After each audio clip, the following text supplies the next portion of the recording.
Welcome to the baby things YouTube channel.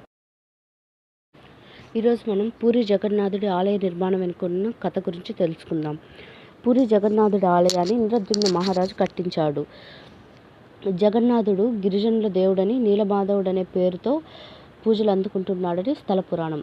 అడవిలో ఒక రహస్య ప్రదేశంలో ఈ జగన్నాథుడు ఉండేవాడంట. అక్కడ గిరిజనుల రాజుని విశ్వావసుడు పూజించేవాడు.